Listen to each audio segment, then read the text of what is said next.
Do you have back pain from running?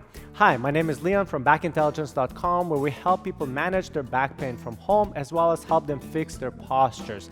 And in today's video, we have Dr. David Oliver, who's a chiropractor. He's going to be telling you one of the main reasons why people get low back pain from running. So let's get started. Low back pain in the running population is extremely common, and we see it for a variety of reasons. One reason we see it tends to be due to poor core control or poor core strength. Your core is really important for maintaining posture, right? Well, when you run, if you have poor core stability and strength, we tend to see people arch or tilt into this position. Their pelvis tilts forward, and that puts a lot of strain or load into the back, especially as they put more miles on.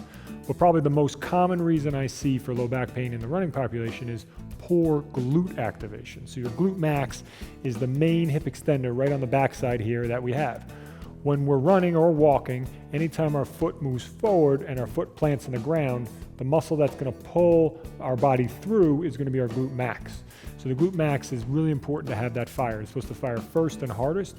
And what I see in the majority of the population is that it really doesn't either fire at all or it fires really poorly or late. So in running or walking, obviously the legs are moving forward and coming back. So as that leg moves forward and hits the ground, again, now we're going to be transferring into hip extension on this side, so your glute should fire. So as soon as that leg hits the ground, that's when that glute should pull you through.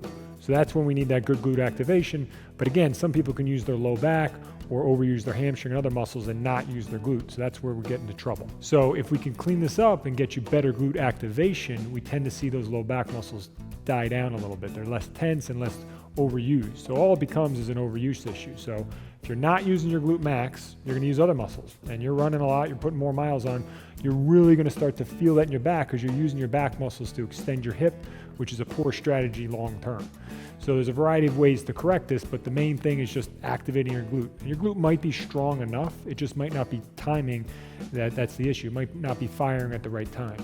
So there's a variety of exercises you can do. Probably the most common one is that glute bridge, right? Starting from that bottom position, doing the bridge, activating the glute. That primes or teaches that hip extension for the glute. We have a really long video you can reference back to that. It goes into further detail about how to do the glute bridge, but probably one of the most important. And then from there you can progress on. But glute activation has to be one of the most common issues we see with runners and low back pain. One thing to think about in terms of running and low back pain is the surface you're running on. So most people will run outside if the weather's nice, or they'll run on treadmills. Well, we tend to see people running on treadmills have more issues. And this comes back to that glute issue we talked about. So when you step on a treadmill, what happens? The belt brings your leg back, right? Your body's doing less work to bring your leg back, so you're less inclined to use your glutes. So now the belt's doing the work of your glute, and instead of doing that, you're using your hip flexors and all your anterior muscles more than your posterior chain, your glutes, and your hamstrings. So we tend to see that imbalance occur, and then people again start to overload the wrong muscles, which can contribute to low back pain. You might find that running outside gets you better glute activation and causes you to use your back less, which can reduce your low back pain. So just try running on different surfaces and see if that helps. All right, we hope you enjoyed this video, and if you did, please give us a like as well as subscribe to this YouTube channel for more videos like this. Also, if you'd like us to send you 3 exercises to correct your forward head and rounded shoulder posture, you know, the slouch posture that a lot of people are suffering from today, we'd love to send you 3 exercises to help you fix that. If you'd like to get them, there's going to be a link here on the video somewhere, or there's going to be a link down below in the description. Just go to that page, enter your email information, and we'll send you these videos right away.